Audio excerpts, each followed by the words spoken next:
unfortunately people are now away from London right now, but because of an accident at Vauxhall, they are delayed, but on their way. So it's great to welcome you to the CVC, Centre for Visual Cultures, if you haven't been doing our events before. And this is our first in-person event for a while.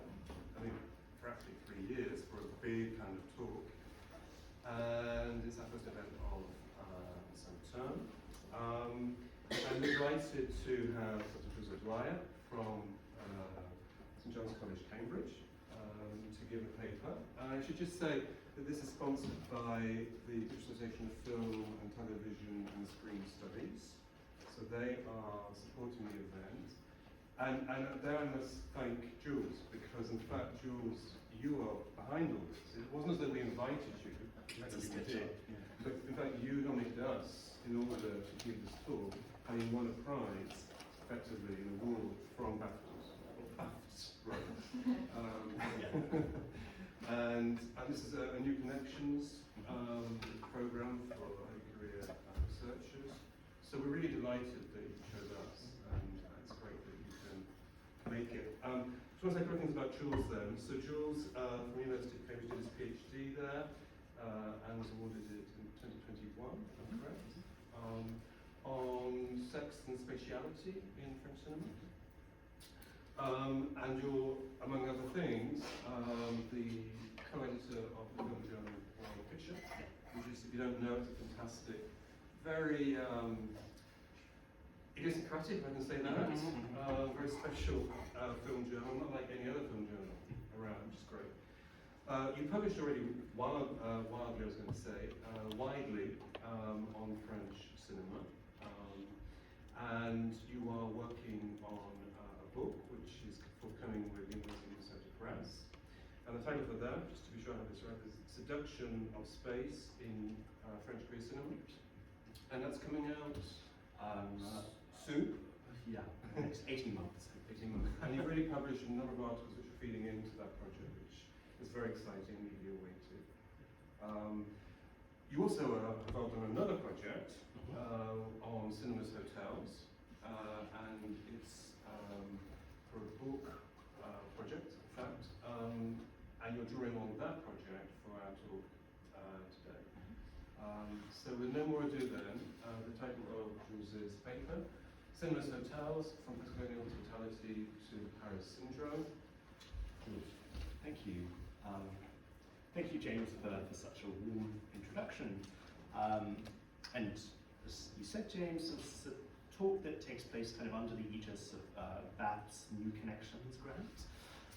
And yet, while James and I have had only limited connection, chiefly via Zoom, email, and the written word, I'd like to think of this event as actually kind of marking the rekindling of an older connection, or one that goes back to the earlier days of my doctoral research in 2016, where I really got a sense through James's own work that I wanted to build a research program that operated on kind of work with the methodological groundwork that James had laid in his 2013 book, Space and Being in Contemporary French Cinema. And if he doesn't mind me mentioning his own work for just a second, in that book, James impresses upon us this, or upon his readers, the need to reckon with cinematic space in all of its kind of spatio-temporal complexity, its plasticity, and its kind of intertextual vibrancy. And that's something I found really exciting. And I remember first encountering this book when it came out in 2013, and I was placing it into conversation, or to be a bit more kind of Benjaminian, in a kind of constellation with other important works of French film studies, such as that of the late Keith Reader and the late Roland-François Lac, two other commensurate readers of the Parisian cityscape, whose absence is felt profoundly. Then, as now, I got the very palpable sense that in the very act of a cameraman making a turn down Parisian boulevard, films might unspool entire narrative universes and reveal a wealth of cinematic riches.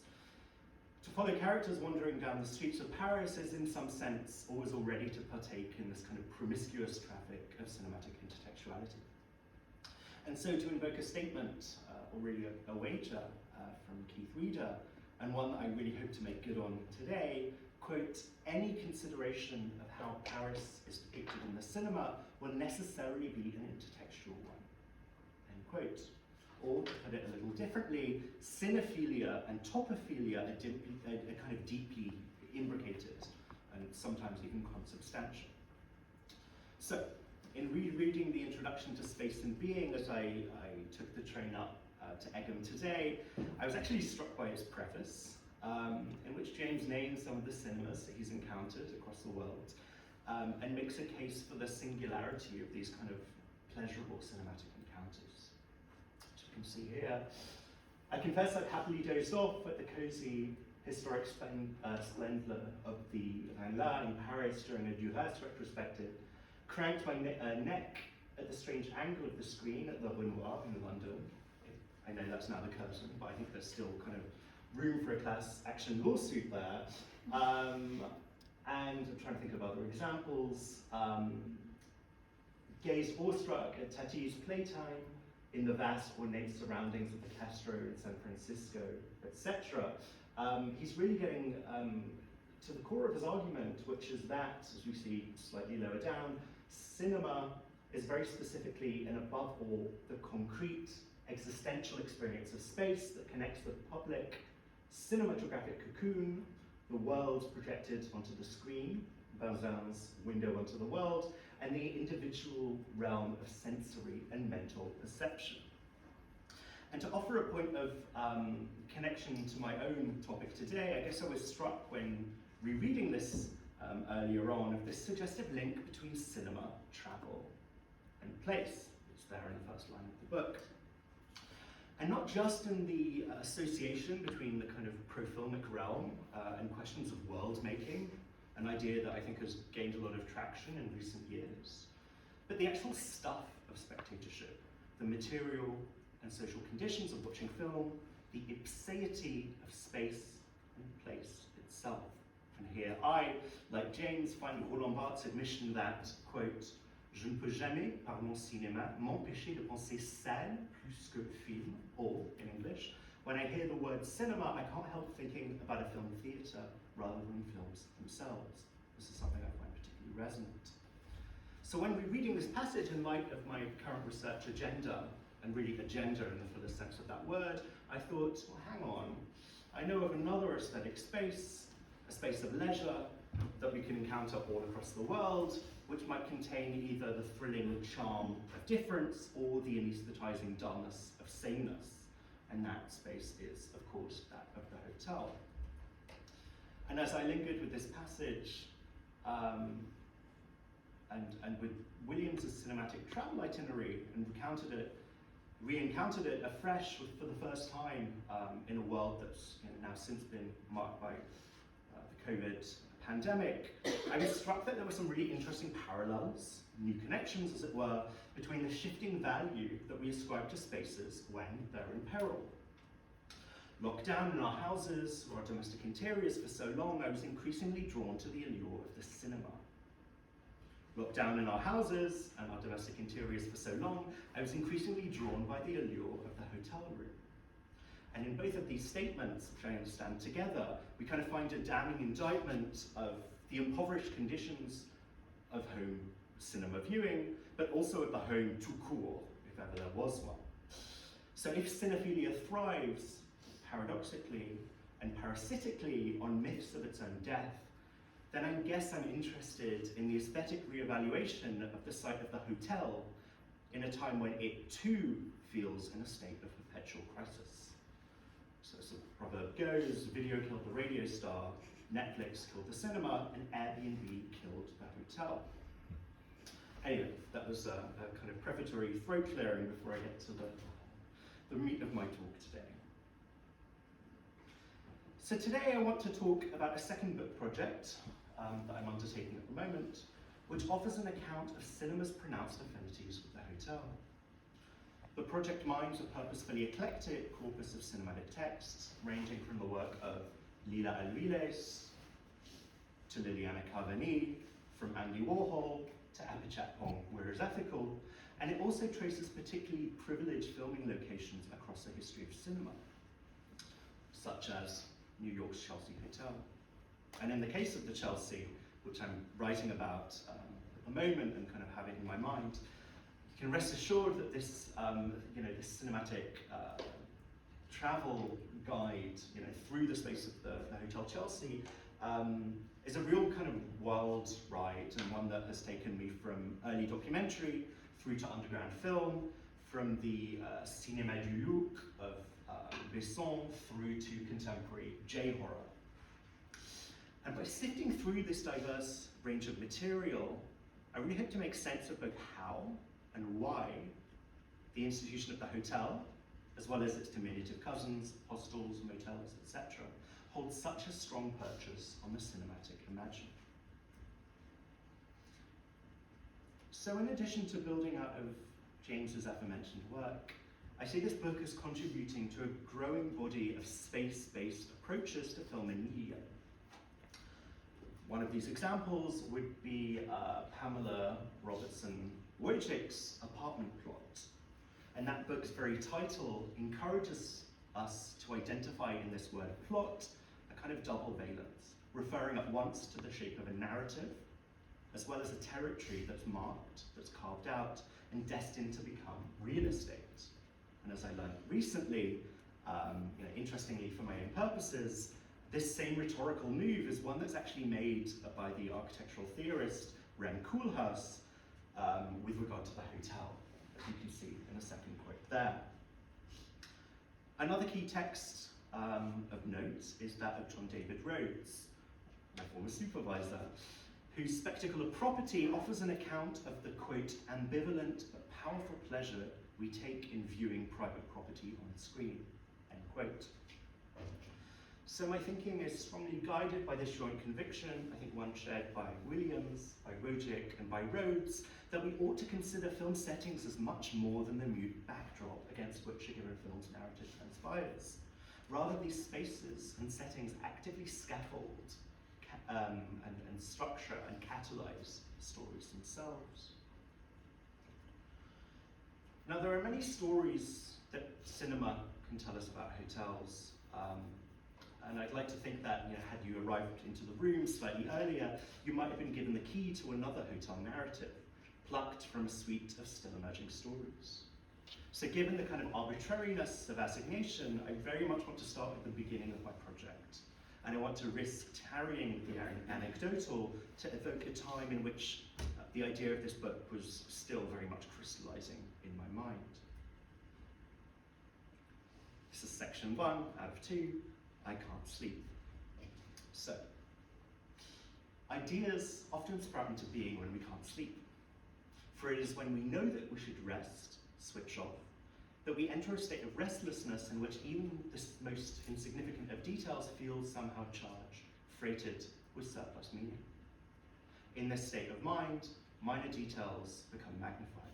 Fleeting impressions from earlier in the day receive the kind of analytic scrutiny that they wouldn't while we're upright in the midst of things, in the flux of everyday life and its incessant rhythms. At moments of rumination like this, I'm often fairly sure of two things. First, if there's to be a sudden flash of critical acuity, then this is likely to take place at the very time that I'm furthest away from the pen and paper that I might otherwise use to transcribe these racing thoughts. And second, assuming the urge to bathe in the blue light of the phone on the bedside table is too great, then when I revisit these ideas the morning after, the overwhelming feeling is almost certainly that of disappointment. But simply, the idea will have lost its luster. So we're better to file away these textual fragments then than the archive of my iPhone. Only one of these notes has ever been rescued from the sad fates of the Notes app, which is really a kind of graveyard of half-formed ideas, on account of the fact that I found myself returning to it with stubborn insistence. Clocking in at, I think, around 15 characters, it reads cinema plus hotel question mark. The idea for my book came to light in the conditions that would ultimately become its subject. I was in a nondescript hotel room in Vienna in 2022. Unable to sleep, I started to speculate about the bodies that occupied the neighboring rooms. My thoughts telescoped outwards, first to consider those in the room directly above me, which, if I remember correctly, were the source of the loud and irregular thudding movements. And then I moved to the nocturnal rhythms of housekeepers and the 24-hour reception staff. What better object of contemplation for the restless mind, then, than the space of a hotel, where the competing rhythms of work and rest, labor and laziness, shift work and sleep, coming and going, are housed under a single roof. Hotels play host to the, quote, Congress of the Insomniacs, to cite Charles Simich's poem by that name. So if I couldn't sleep, then at least I could console myself with the knowledge that somebody out there was probably sharing the same fate. When Costamram writes in his kind of characteristically slick and epigrammatic style that, quote, to be in a hotel is to float. In the hotel, the act of checking in is really a kind of checking out. As we hand over our bags, we're invited to take a brief leave of absence from the stresses, labors, the material heft that otherwise characterizes our everyday experience. One person's holiday baggage, however, is another person's workload. Even though the architectural arrangement of a particular Viennese hotel that I was in tried to kind of enact a prophylactic distance between those two spaces, making sure that the spheres of labor and leisure wouldn't meet. Hotels contain and concentrate a number of tensions. They blur lines between the public and the private, labor and leisure. Hotels are insistently local, but form part of a global imaginary. And while some flaunt the conspicuous signs of their historicity, they can also be kind of oddly and often hauntingly atemporal. Think here of films such as The Shining or Last Year at Marienbad. And so the minor claim that I want to advance in this project is that we might want to consider both cinema and the hotel as media. For both cinema and the hotel appeal to experiential logics of fantasy, immersion, and aspiration. They mediate our encounters with cultural difference and the world outside.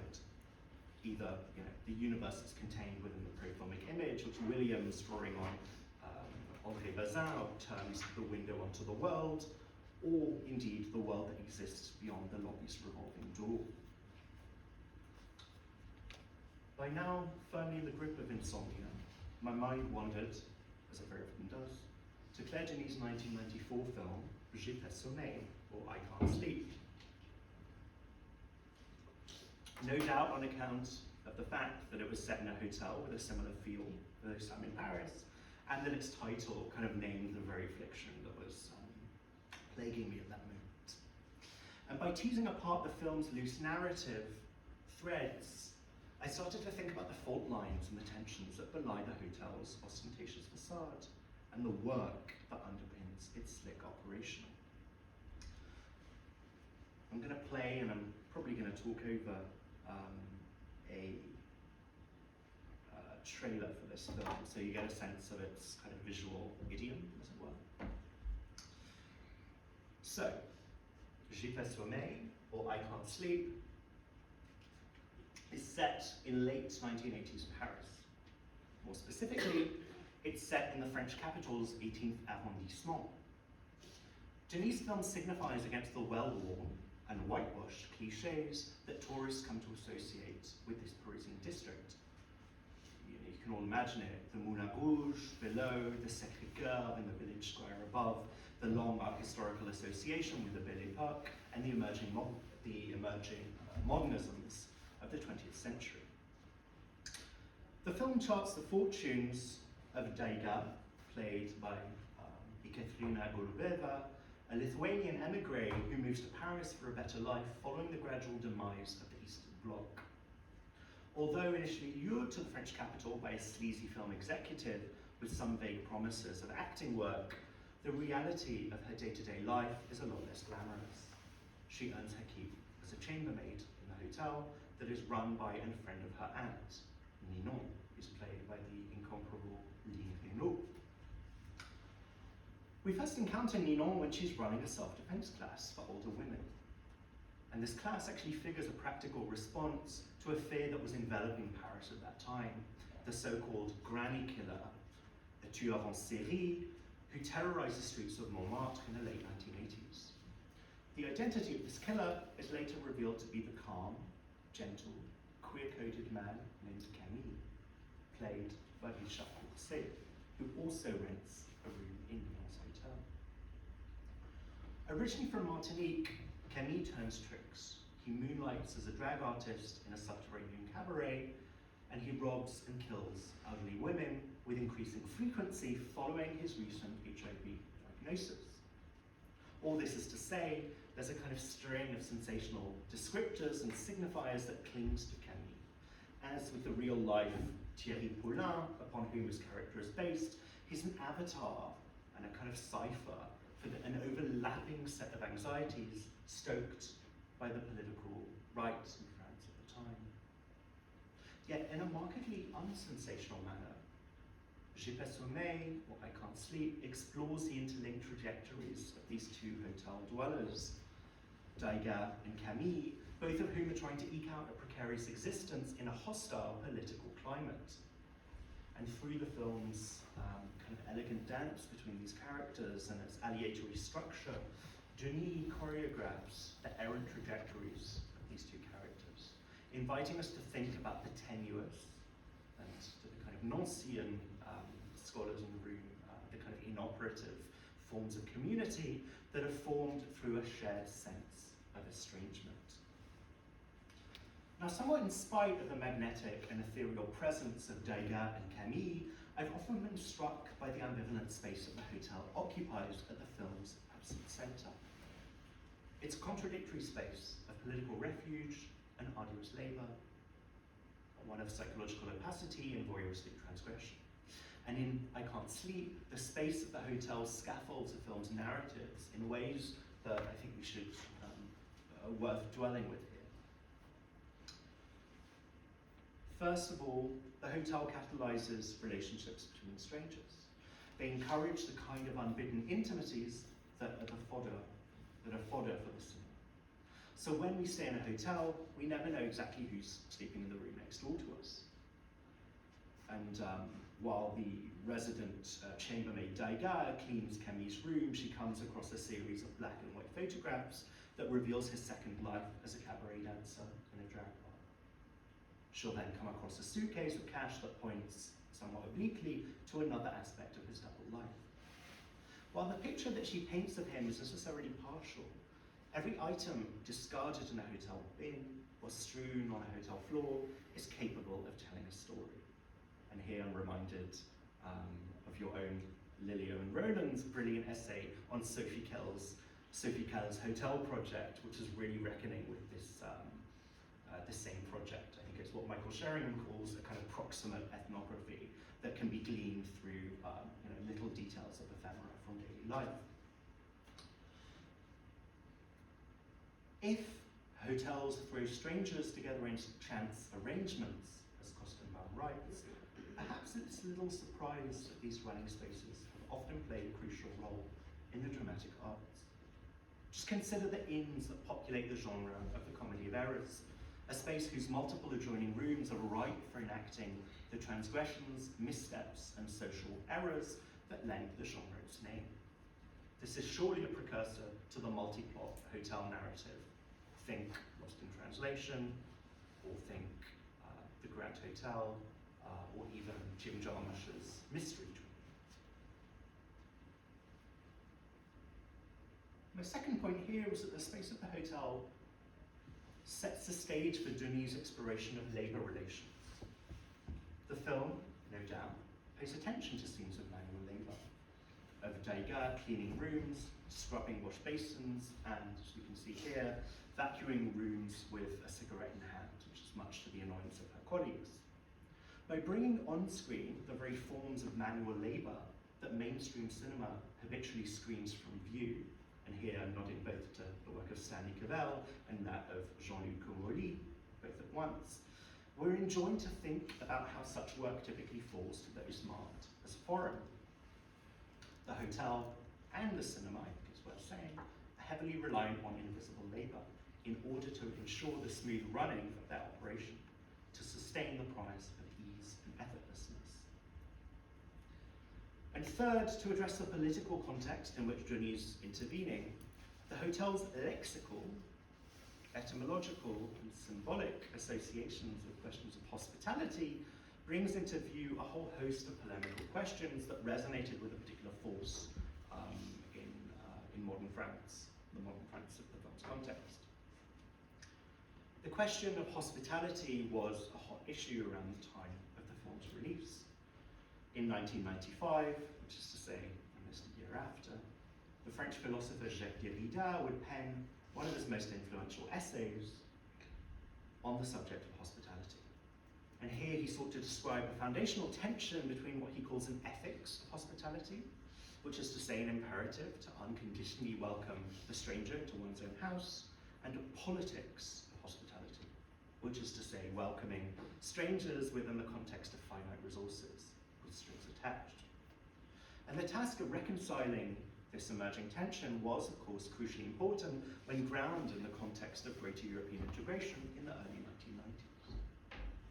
So by cataloguing the indignities and even the microaggressions that shape the everyday existence of foreign subjects, Sommeil offers a sharp critique of a France that's heavily reliant on migrant labor in order to sustain its hospitality industry and to be open to the world, as we can see in this image, wonderful image by Chérie Sambal.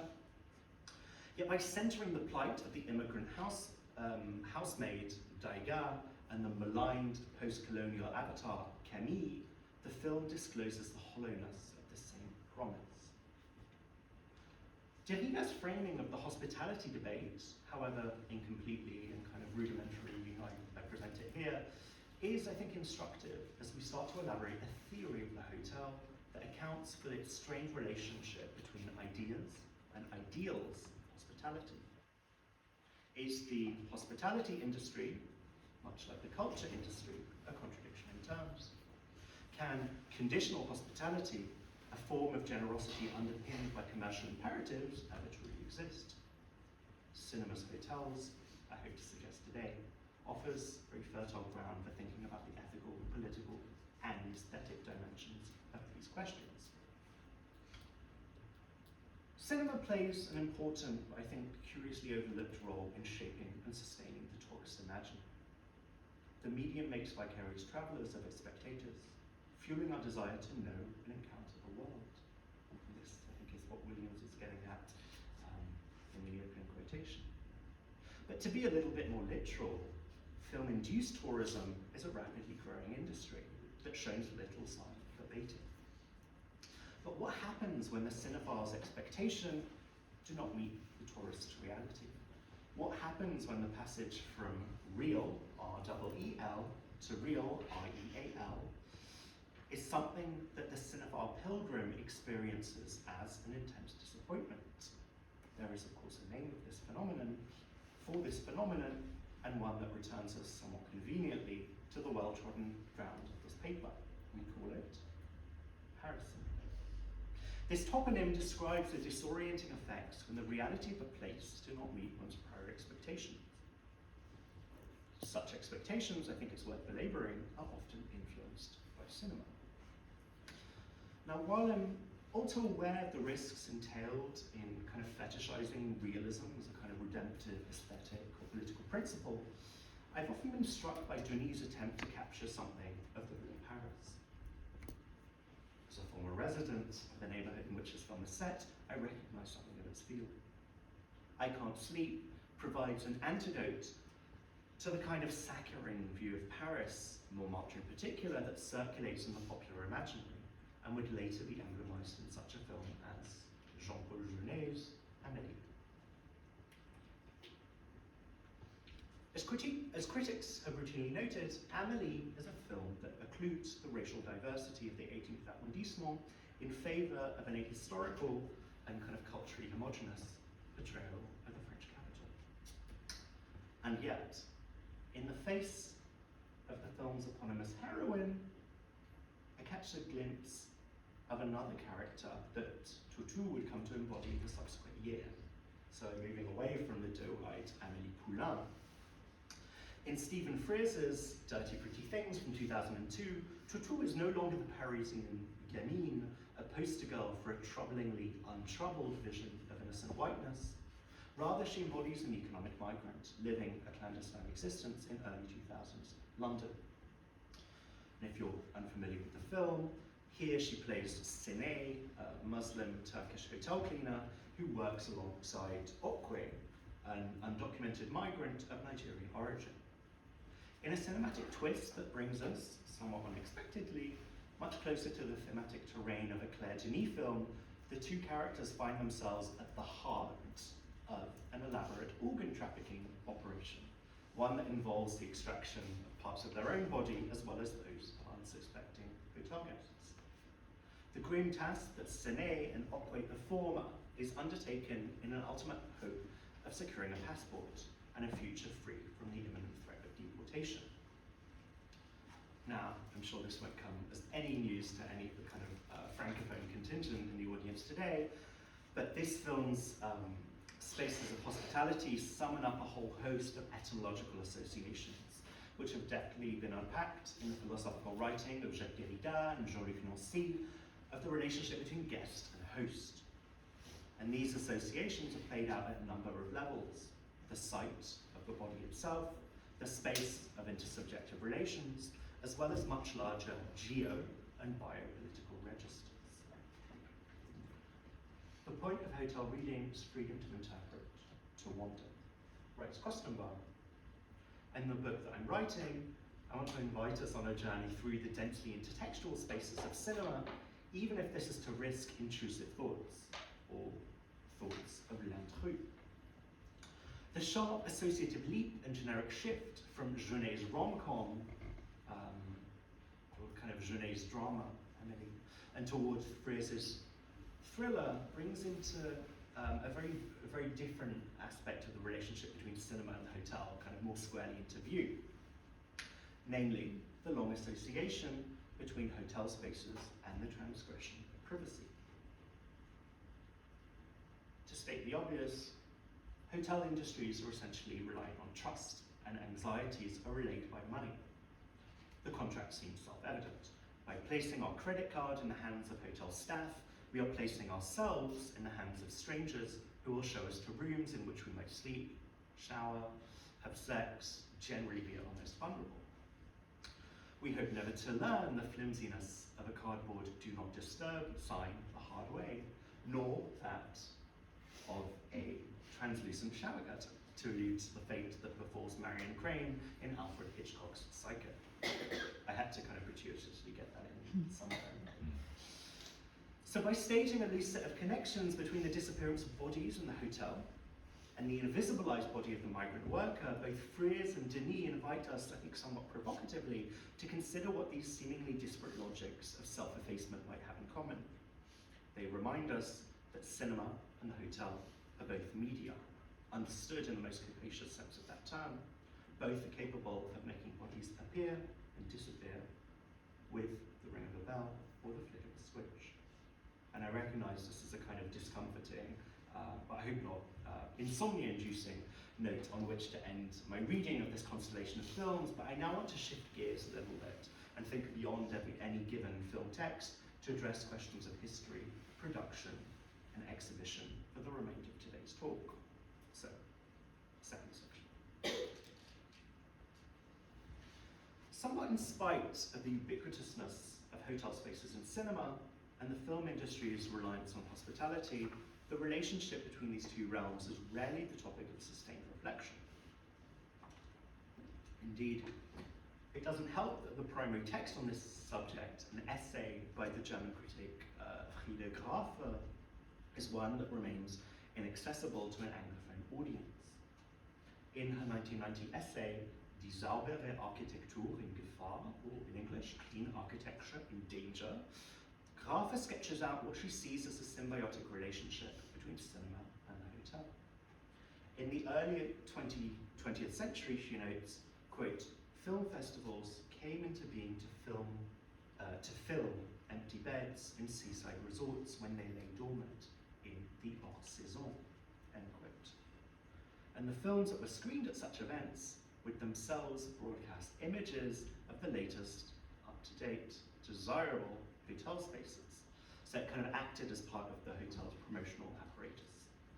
This led to a relationship that, as Graffer says, quote, went back and forth throughout the years, end quote, constantly shifting and modulating itself in response to an ever-changing media and tourist landscape.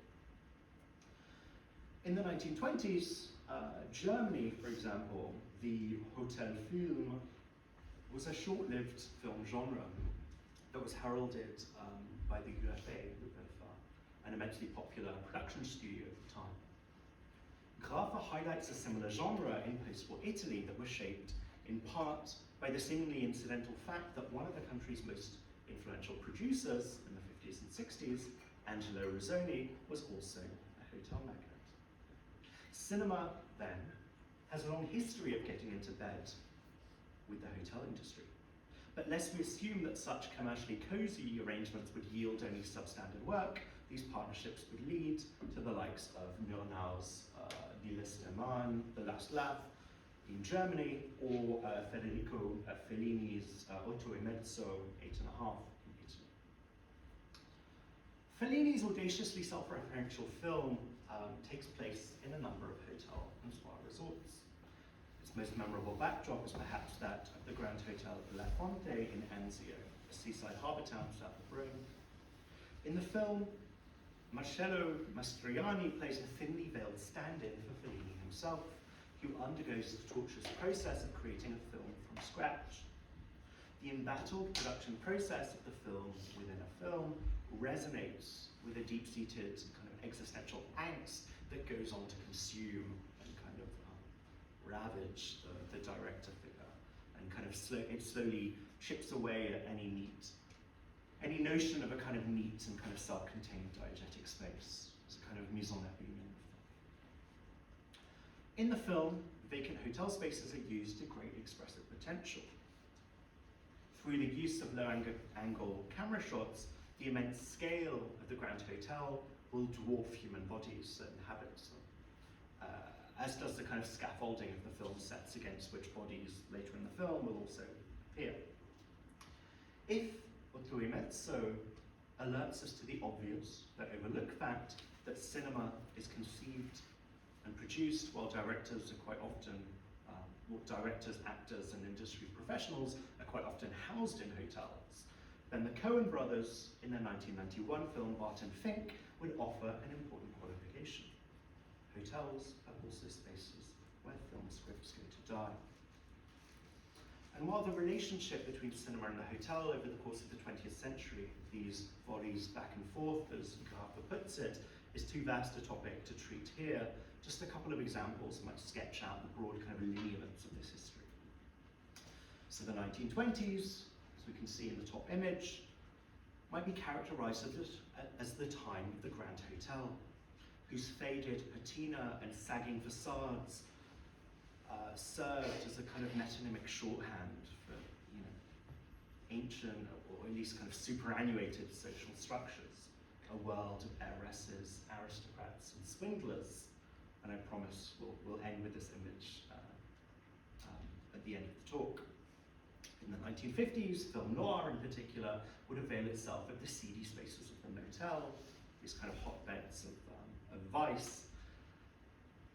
And the motel was, of course, an increasingly popular form of temporary dwelling that catered to newly mobile populations.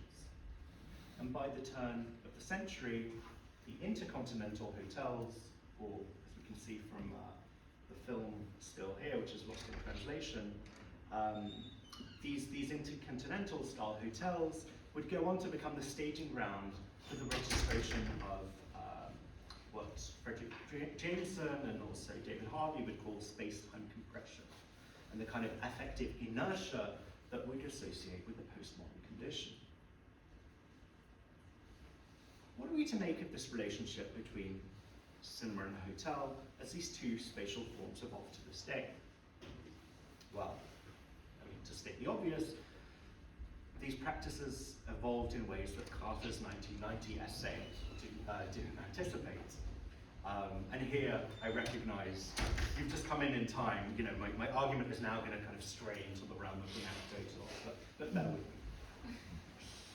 Since early 2022, which is the year that I started thinking about this book project, I increasingly noticed lifestyle publications such as Condé Nast Traveler and Good Housekeeping advertising, quote, 30 famous hotels from films that you can actually stay in, among other such listicles. Listicle being a portmanteau of list and article. Sure, we could attribute this to the frequency illusion, where one's bias towards some recently discovered idea renders it ubiquitous. I was, of course, embarking on this very project. However, the timing of these editorials felt somehow deliberate. The coronavirus pandemic put a halt to tourism. At-home film and television services profited from their newly captured audiences. So what better way to ease tourists back into the world of travel then than with the promise of safe and, above all, sanitized hotel rooms and the comfort of one's pre-existing frame of cinematic reference. For a hospitality industry that had been decimated by the pandemic, cinema would once again prove vital in rescuing its dwindling fortunes. That same year was the year that saw the opening of the Hotel Paradiso in Paris. The Hotel Paradiso boasts the, I think, very questionable title of being the world's first ever cinema hotel. Conceived by the French cinema chain and distributor MK2, the Hotel Paradiso bills itself as the place where, for the first time, there's this obsession with being the first. For the first time, cinema is everywhere.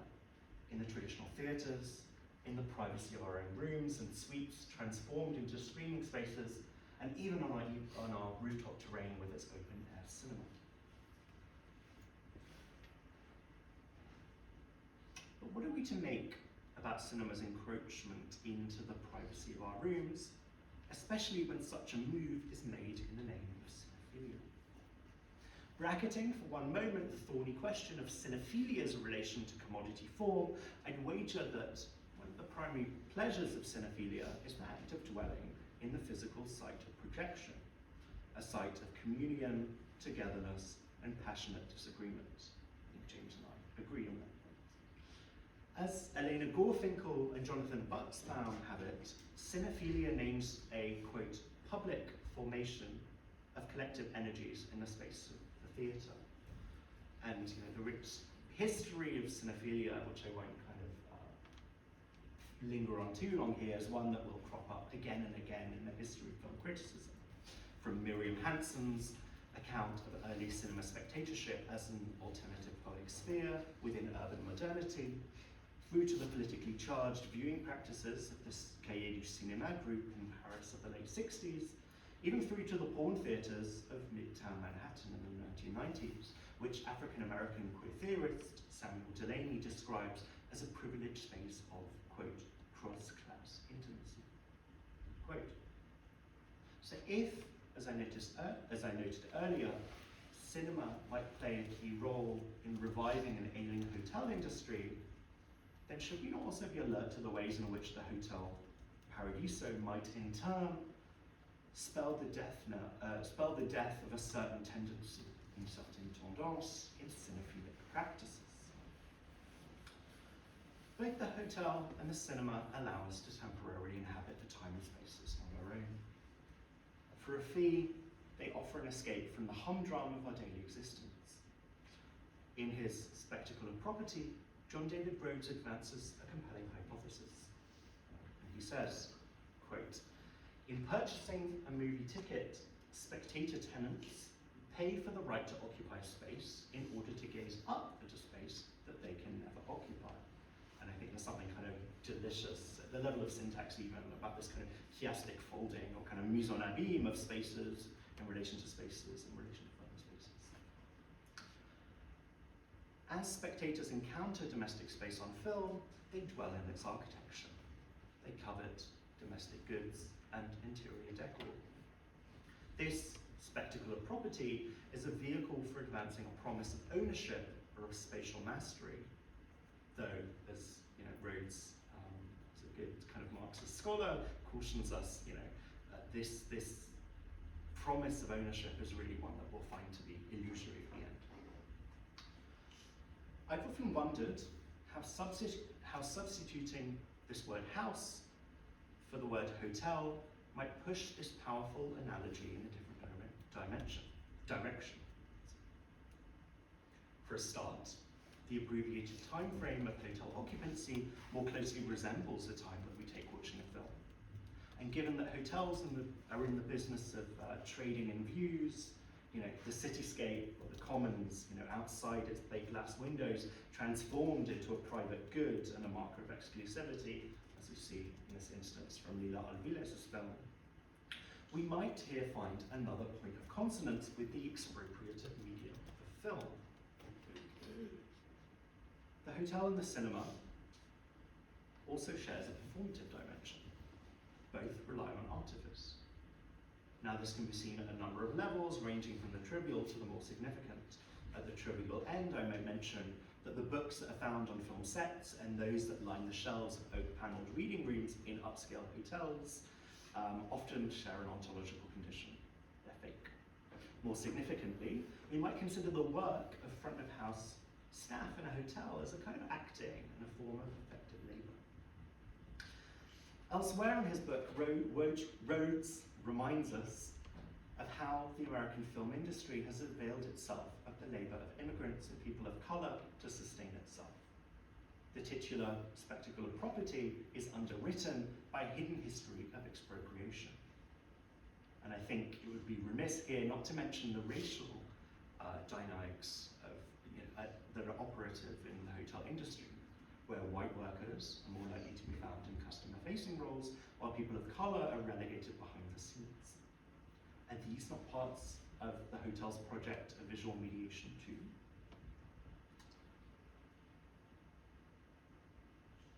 So, I'm drawing to a close shortly. Frieder Grafe describes the grand hotels that cropped up towards the end of the 19th century and proliferated on screens of classical cinema as a, quote, cinematographic topos, perhaps an allegory of cinema, or at least a cinema of a certain era, end quote.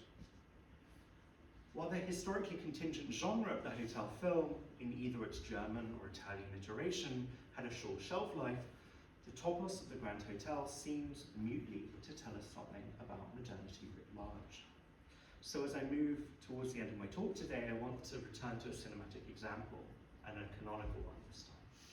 And I want to briefly consider the opening scene from Edmund Golding's Grand Hotel from 1932, well before the penniless baron, the dying accountant, the Russian ballerina, and the lowly stenographer have made their presences felt.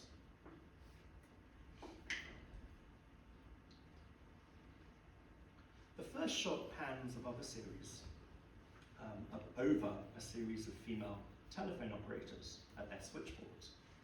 They're manually connecting calls, tapping away at buttons. The flurry of fast-paced hand gestures is accompanied by a babble of voices, variations on hello, Grand Hotel, delivered in the kind of clipped transatlantic accent that I'm so butchering right now. A dissolve will bring us to the telephone booth, as we can see here, at the hotel's lobby, where we witness fragments of phone conversations. Now these opening shots, which I'll play again, these opening shots have little to impart other than a general impression of the 1920s hotel lobby as a social network of its age. Indeed, as one veteran hotel resident memorably and kind of presciently puts it, quote, people coming, people going, nothing ever happens. Golding's interest lies, like that of the more contemporary filmmakers I've looked at today, his interest lies, I want to suggest in closing, in depicting the hotel as a medium, a technology that forges connections between people. The possibility of making connections, whether it's via telephone wires, in the elevator, or in the lobby, entails a risk of missing connections, or of getting one's wires crossed. And here, of course, is where the drama will ensue.